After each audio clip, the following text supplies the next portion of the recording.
Java Code Adam Mada. Inilah kode awal dan akhir yang keduanya dikenal oleh umat muslim sebagai Nabi Adam, yaitu awal diturunkannya Khalifah di bumi, dan Nabi Mada atau Mahamada atau Muhammad Shallallahu Alaihi Wasallam sebagai Nabi terakhir atau Khotamul Anbiya. Seperti halnya diliput pada ayat berikut. Dialah yang awal dan yang akhir, yang lahir dan yang batin, dan Dia Maha mengetahui segala sesuatu. Al-Quran Surat Al-Hadid, nomor 57, ayat 3. Kata Adam jika dibalik menjadi kata Mada. Dan Adam itu adalah seorang wanita. Lihat video nomor M2, 2. Adam adalah wanita dan Mada adalah pria. Untuk apa kita tahu Adam dan Mada? Nabi Adam diturunkan dari surga ke bumi, karena kesalahan mendekati pohon terlarang dan memakan buah dari pohon terlarang tersebut. Artinya Nabi Adam diturunkan. Tetapi sebaliknya, Nabi Mada, Muhammad Shallallahu Alaihi Wasallam, pada peristiwa Isra Miraj, diperjalankan pada malam hari dari Tanah Haram ke Tanah Aqsa, disebut Isra, dan dari Tanah Aqsa dinaikkan ke langit yang disebut Miraj. Artinya Nabi Muhammad dinaikkan. Dengan kata lain, Nabi Adam itu prosesnya turun dan Nabi Muhammad prosesnya naik. Turun dan naik itu artinya tangga. Al-Quran menceritakan tentang turun dan naik, tidak hanya pada kasus Adam dan Mada saja, tetapi juga pada Nabi Idris atau orang Jawa menyebutnya Krishna, yang dinaikkan yang diliput pada Al-Quran Surat Maryam, nomor 19, ayat 57. Nabi Isa atau Yesus juga diangkat ke langit atau dinaikkan. Al-Quran Surat An-Nisa, nomor 4, ayat 158. Mana dan salwa diturunkan, seperti diliput pada Al-Quran Surat Al-Baqarah, nomor 2, ayat 57. Al-Quran Surat Al-Aruf, nomor 7, ayat 160 dan Al-Quran Surat Toha, nomor 20, ayat 80. Besi diturunkan pada Al-Quran Surat Al-Hadid, nomor 57, ayat 25. Jika Anda perhatikan ayat-ayat Allah dengan seksama, maka Allah mengabarkan tentang keberadaan sebuah negeri, yang punya tangga naik dan turun untuk menuju ke langit. Tempat di mana Nabi Adam, atau Siti Hawa, dan pasangannya, Zaujaka, turun, maka di situ pula lah Nabi Muhammad naik. Jadi sebenarnya Nabi Muhammad itu bukan miraj ke langit ketujuh dari Masjidil Aqsa yang ada di Palestina, seperti kebanyakan umat muslim meyakininya. Karena di Palestina bukanlah tempat di mana jejak Nabi Adam turun ke bumi. Itulah sebabnya umat muslim membaca Al-Quran, tetapi tidak paham sejatinya isi Al-Quran, karena menggunakan dan mengikuti ilmu orang-orang kafir, yang disesatkan Allah, dalam memahami Al-Quran. Coba saja kita tanya pada ulama-ulama Islam, tentang peristiwa Isra Miraj Nabi Muhammad, pasti akan meyakini bahwa Masjidil Haram itu adalah Ka'bah dan Masjidil Aqsa itu adalah Kuba emas, Masjid As-Sakroh di Palestina. Jadi itulah tanda bahwa kita tidak memahami Al-Quran dengan tepat. Apa jadinya jika para ulama, sebagai ahli kitab, tidak memahami Al-Quran dengan tepat? Sementara mereka adalah guru bagi umat muslim yang digugu dan ditiru. Akibatnya umat muslim tersesat terlalu jauh dan tidak lagi mengetahui yang benar dan sejati. Karena gurunya saja tidak memahami isi Al-Quran dengan tepat. Jika Anda masih juga ragu bahwa negeri Adam itu adalah juga negeri Mada, Muhammad, maka Al-Quran juga menceritakan utusan Allah atau malaikat, yang diturunkan di negeri Adam dan Mada tersebut, yaitu malaikat Harut dan Marut yang diturunkan di negeri Babil atau Bab, yaitu negeri pintu langit, di zaman Nabi Sulaiman di Al-Quran Surat Al-Baqarah, nomor 2, ayat 102. Para malaikat yang diturunkan di negeri Ibrahim, yang akan pergi ke negeri Lut, tetapi terlebih dahulu mengabarkan kehamilan istri Nabi Ibrahim, Al-Quran Surat Hud, nomor 11, ayat 69. Para malaikat yang diturunkan untuk membawa tabut atau peti kepada Nabi Daud atau Wangsa Shailendra, pada Al-Quran Surat Al-Baqarah, nomor 2, ayat 248. 3 ayat Al-Quran tersebut menjelaskan bahwa tangga turun dan naik juga dipakai oleh para malaikat. Kaum Jawa juga punya kisah 7 bidadari dan Jakatarub, untuk menjelaskan bahwa tanah Jawa punya tangga naik dan turun. Itu sebab disebut negeri Bab atau negeri pintu langit atau disebut Gapura, yang bentuknya berbentuk tangga. Untuk menggambarkan tangga langit tersebut, bahkan di Jawa ada permainan untuk anak-anak yang bernama ular tangga. Permainan ini diciptakan oleh Nabi Musa di tanah Jawa, yang digunakan untuk mengingatkan tentang peristiwa pada saat beliau dipanggil Allah, dalam kejadian di mana tongkat beliau berubah menjadi ular besar atau naga. Artinya Allah di langit dan Nabi Musa di bumi, bertemu di tangga naik turun atau pintu langit. Atau tangga yang digunakan dalam operasi matematika, yaitu tangga konversi yang memiliki 7 tangga. Tangga konversi tersebut adalah tangga konversi berikut: kilo, hekto, deka, meter, desi, senti, dan mili. Metode pembelajaran ini adalah peninggalan dari Nabi Daud dan Nabi Sulaiman tentang tangga. Jadi pelajaran matematika ini bukan penemuan dari bangsa barat, tetapi adalah pelajaran dari para anbiya, yang ilmunya diturunkan dari Allah. Tentang tangga pada budaya kaum Jawa, yang selalu mengabadikan semua hal dengan serba 7, karena punya pintu dengan 7 anak tangga atau disebut pintu Saba Samawati.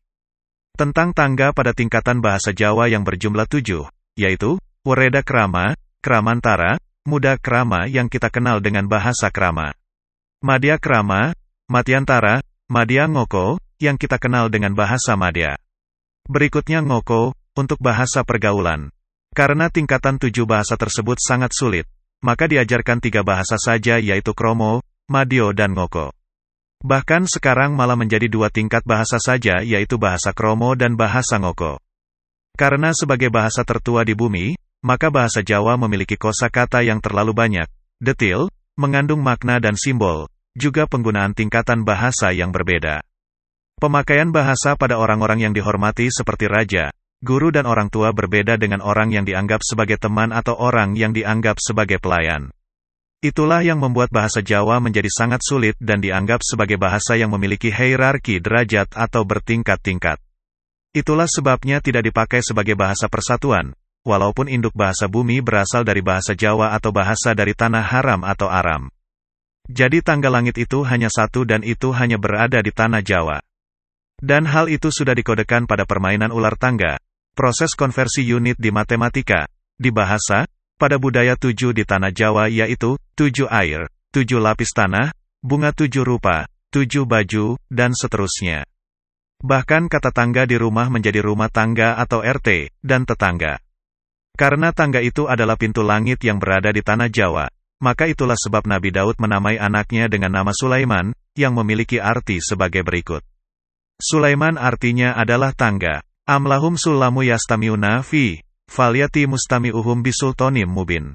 Ataukah mereka mempunyai tangga, ke langit, untuk mendengarkan pada tangga itu, hal-hal yang gaib. Maka hendaklah orang yang mendengarkan di antara mereka mendatangkan suatu keterangan yang nyata. Al-Quran Surat Tur, nomor 52, ayat 38.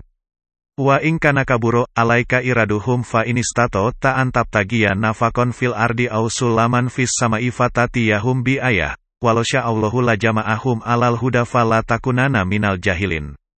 Dan jika perpalingan mereka, darimu, terasa amat berat bagimu, maka jika kamu dapat membuat lobang di bumi atau tangga ke langit, lalu kamu dapat mendatangkan mukjizat kepada mereka, maka buatlah.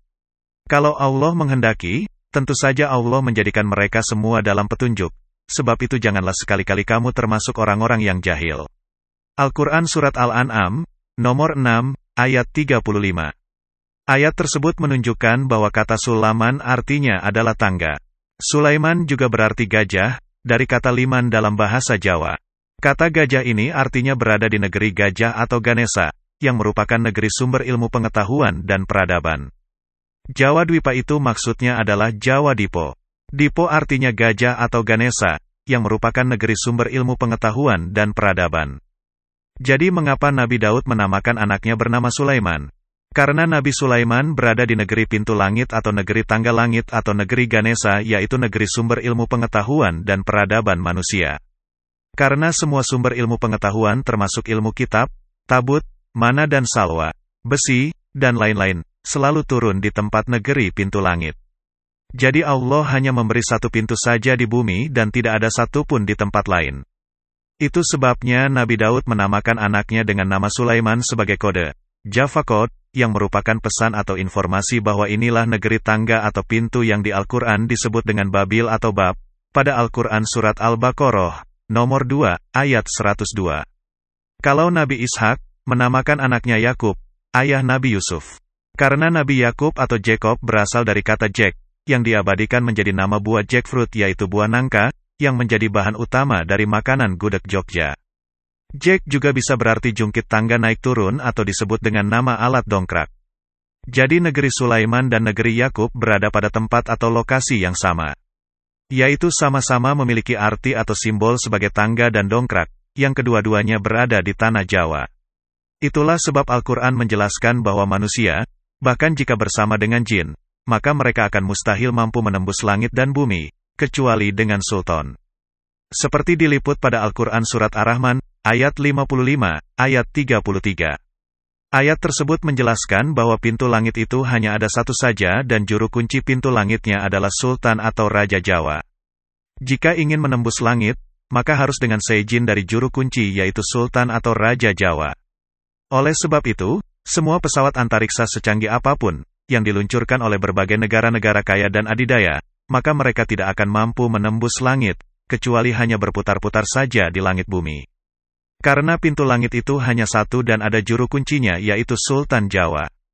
Tidak bisa manusia dan juga jin masuk ke pintu langit, karena dahulu telah terusir dari surga. Jika Anda mengerti yang disampaikan di atas, bahwa bumi itu hanya punya satu pintu langit sebagai tangga langit yang dijaga oleh Khalifah Bumi. Oleh sebab itu Khalifah Bumi adalah juru kunci dari pintu langit yang dijelaskan pada Al-Quran Surat Al-Baqarah, nomor 2, ayat 102. Jadi ayat tersebut memberikan informasi pada kita bahwa dahulu, juru kunci pintu langit adalah Nabi Sulaiman sebagai Sultan atau Raja Jawa. Ketika peristiwa Isra Miraj, di mana Nabi Muhammad naik menuju langit ketujuh, itu tandanya juru kunci pintu langit saat itu adalah Nabi Muhammad sebagai Sultan atau Raja Jawa. Dengan kata lain, Sang Khalifah Bumi adalah juru kunci pintu langit atau tangga langit yang disebut Sultan, seperti pada Al-Quran Surat Ar-Rahman di atas. Artinya pintu langit itu hanya ada di satu tempat. Jadi juru kunci pintu langit juga hanya ada satu orang saja, yang bergelar Khalifah Bumi sebagai Sultan atau Raja. Karena pintu langit hanya satu dan berada di Jawa, maka Khalifah Bumi adalah Sultan Jawa. Walaupun di bumi banyak terdapat Raja dan Sultan, tetapi bukan sebagai pemegang juru kunci pintu langit yang disebut Khalifah Bumi. Karena pintu langit berada di atas tanah Jawa itulah, maka harus selalu dijaga oleh Raja dari Keraton Jawa. Jadi Al-Quran sudah menjelaskan dengan detail ayat-ayatnya. Tetapi hanya sedikit orang yang dapat memahaminya. Mengapa pemimpin Indonesia haruslah orang Jawa? Karena Khalifah Bumi adalah juru kunci atas pintu langit yang berada di atas tanah Jawa. Jika bukan kaum Jawa, apalagi tidak mengenali Jawa secara sejati dan utuh, maka apa yang bakal terjadi?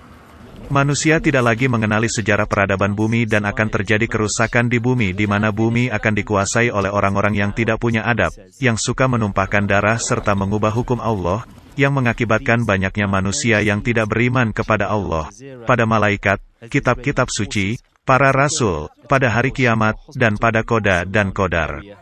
Peristiwa kelam tersebut pernah terjadi dan dikisahkan pada Al-Quran Surat Al-Kahfi, nomor 18, ayat 93-98, yaitu kisah Zulkarnain di perjalanan ketiga beliau. Dinding penghalang atau pagar penghalang yang dibangun oleh Zulkarnain tersebut berada di negeri pintu langit, yang memiliki besi dan tembaga sebagai paku bumi, di mana salah satu gelar Raja Jawa diberi julukan Paku Bumi dan Paku Buwono. Dengan kata lain tanah Jawa adalah negeri para anbiya atau Dewa Barata.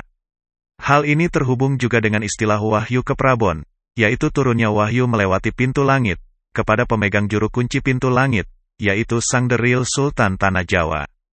Dan, ingatlah, ketika Ibrahim diuji Tuhannya dengan beberapa kalimat, perintah dan larangan, lalu Ibrahim menunaikannya. Allah berfirman, sesungguhnya aku akan menjadikanmu imam bagi seluruh manusia. Ibrahim berkata, dan saya mohon juga, dari keturunanku. Allah berfirman, janjiku, ini, tidak mengenai orang-orang yang zalim. Al-Quran Surat Al-Baqarah, nomor 2, ayat 124. Inilah syarat wahyu ke Prabon itu, di mana Sang Khalifah Bumi haruslah dari keturunan Nabi Ibrahim atau orang Jawa mengenalnya dengan nama Eyang Semar, dengan syarat bahwa calon Khalifah tersebut bukanlah orang yang berlaku zalim. Jika bukan dari keturunan Nabi Ibrahim, maka pemimpin-pemimpin itu hanyalah pengisi waktu kosong atau mereka adalah pemimpin yang jahat, yang sengaja diturunkan Allah untuk melakukan tipu daya, dikarenakan penduduk negeri ini, melakukan kedurhakaan kepada Allah. Dan demikianlah pada setiap negeri kami jadikan pemimpin-pemimpin yang jahat, agar melakukan tipu daya di negeri itu. Tapi mereka hanya menipu diri sendiri tanpa menyadarinya. Al-Quran Surat Al-An'am, nomor 6, ayat 123.